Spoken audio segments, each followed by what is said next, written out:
To ensure the best cut, you should change your mower blade once a season. Today, I'm going to show you how to change the blade on your walk-behind mower. Depending on the model you have, instructions may vary slightly, so it's best to always check your operator's manual for detailed instructions specific to your mower. Before you change your blade, make sure your mower is prepped for maintenance. For safety reasons, make sure the spark plug and ignition wire are disconnected. Remove the fuel using a siphon pump so it doesn't leak when you tip your mower. You can store the fuel in an approved container marked UL until maintenance is complete.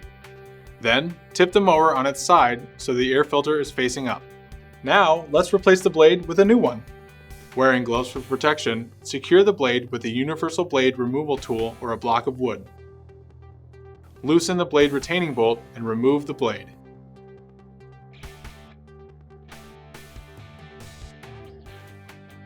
Replace the blade with a new one, making sure the blade center hole aligns with the blade adapter.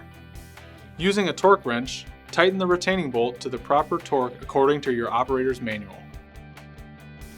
Tip the mower back onto its wheels and reattach the spark plug and ignition wire. Refill the fuel tank and you're ready for a clean cut. Be sure to subscribe to our channel for more helpful equipment tips from Troy-Bilt.